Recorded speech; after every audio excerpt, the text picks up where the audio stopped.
up, that would be good too. Okay. One photo there is all we really need, but if you want to do more, that would be good too, especially if it's like this one where there's different things on different sides. Doing 2 photos would be good. If you want to do multiple photos, that's fine as well. I mean, this one's kind of unusual because you've got a road going through the middle of it. So. Is this online? We submit or we try to make these?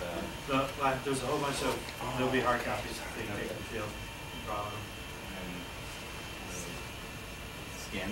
Actually, then you just send them back to us and then we'll do the rest.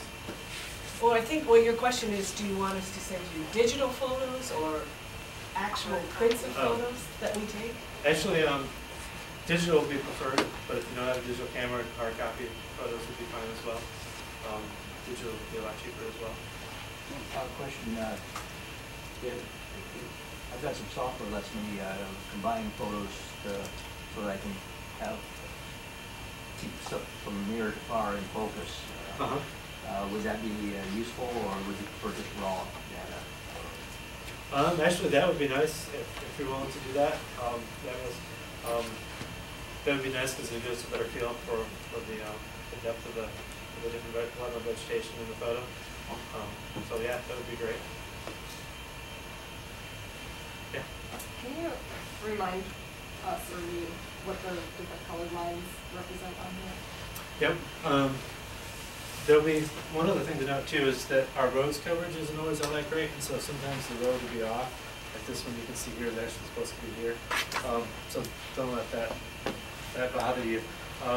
And basically what this would be is the one red line here is the wetland that we want you to identify. These gold lines are the roads. The yellow lines are other wetlands, but they won't be on the field maps that you have that we send you. They'll be just the one wetland that we want you to identify. So hopefully it'll be pretty clear. Basically it would be the roads labeled and then the one wetland that we want you to identify. Would there be any benefit, like if you were on I-80H and you could shoot a picture south, like to get different views, or you let us know where you want us to target the shot from? No, it's totally up to you where you want to take the photo. Although I don't recommend doing it on major highways. Yeah. well, that was the only one road. Well, there's also Orchard, I guess. Yeah, I mean, Orchard's pretty busy too. I typically like to go on the roads that aren't so busy so you can pull off and I don't get so hurried or anxious about the cars. So typically I try to find a road that's not so busy so I can find a place to pull off. And like with this one, that's a hotel like right off Orchard Road. There's a parking lot. You can There's a park parking lot right here there. at the hotel. You can park there. There's a parking lot here with the church. It's kind of off, so we'll pull off on the road right here. So just find little areas. A lot of times, kind of when you're out in the middle of nowhere in the farm fields, they'll have the farmers have little tracks where they get their tractors into. Those are good places to kind of stop and turn around and stop and take a photo as well. And back. I do have a question as far as time frame. Will you be assigning or giving us a group of wetlands that you want us to verify? Is that how that's going to go today? Yeah, we have. And when do we need to get them back to you by? I have a list of all the counties that we have done, and all the counties we have done so far are kind of in the back. All the maps are in the back. So depending on which county you want to do, your county may be ready today or it may not be ready.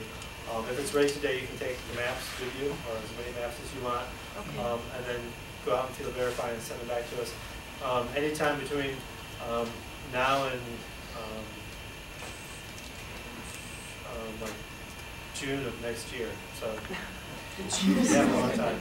Oh, okay. It's not something we need right away. Obviously, the quicker we can get them back, the faster we can get them in and get the product finalized. So anytime this summer through next spring would be good. So I guess also, is there a better time of year to take the photos so that you have a better assessment of the quality of the wetland or the validity of it? Depending on the wetlands. For a forested wetland, spring is ideal because you can actually see the water in the forested areas.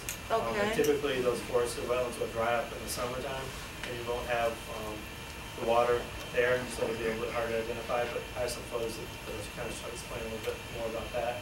Okay. In the springtime, you'll see a lot of kind of on the other side of that, in springtime, you'll see a lot of open water, kind of like what we're gonna go to today. There's a lot of open water, and the emergent vegetation is just starting to come up. So you may be inclined to say that's open water when it's really emergent, just because the emergent vegetation hasn't come up yet. Okay. So that's one of the reasons we want you to take a photo as well, so that we can help us determine what actual class that is as well. Yeah. Obviously, there's going to be several people from each county. Is someone going to coordinate that? How do we know who we should be working with? That's a good Yeah, question. well, that's what we can kind of, I mean, that's what we'll kind of figure out today from the people who are here today. I think maybe when we get to the point where Rob wants to divvy up maps, then I think we'll need to have people team up from each county.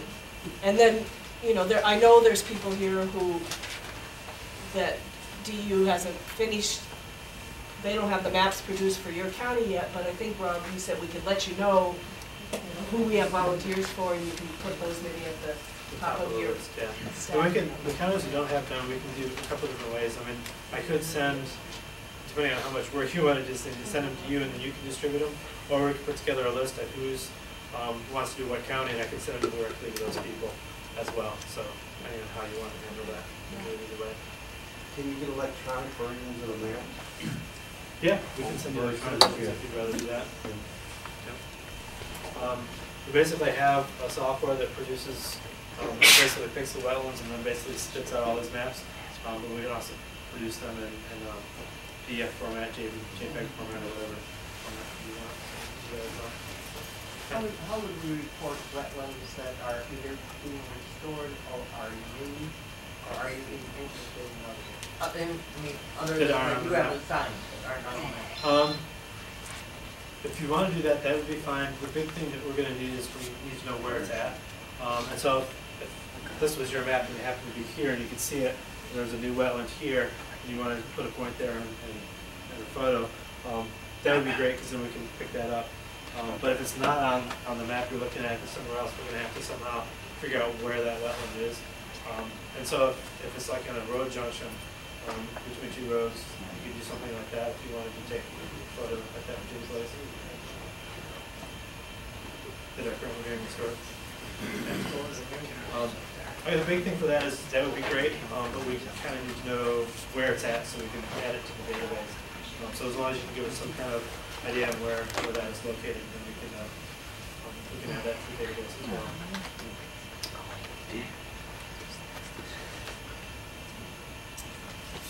Now moving into the classes a little bit, there's basically 5 classes plus a converted class. On the maps, I thought we had this change, but we call them unconsolidated bottom, which is basically just open water.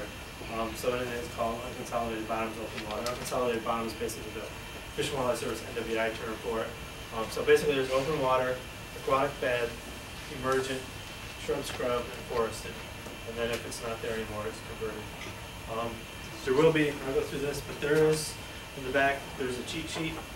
Basically, they have each of the classes listed here with example photographs of what it looks like on the field for all the different classes, open water, aquatic bed, emergent, shrub, scrub, so you can get a feel for what it looks like in the field. And those are on the back table you can pick up. Thank you. Unconsolidated bottom basically is just open water, so it's anything that looks like this, which has open water in it. It's open water. This time of the year, a lot of the farm fields look like that. Right, and those you don't really care about right now because it's going to be farmed later on in the year. There's a lot of sheet water that will just sit there in the farm field for open water, which is actually a fairly important resource for waterfowl, ducks, geese, and shorebirds. They like to feed on it, ag grains in the water. Another example, this is a prime example of a backyard pond, open water. A lot of those are going to build, yeah. What percentage of emergents make it emergent? It's not going to be totally emergent. Right, and I'll have some slides when we get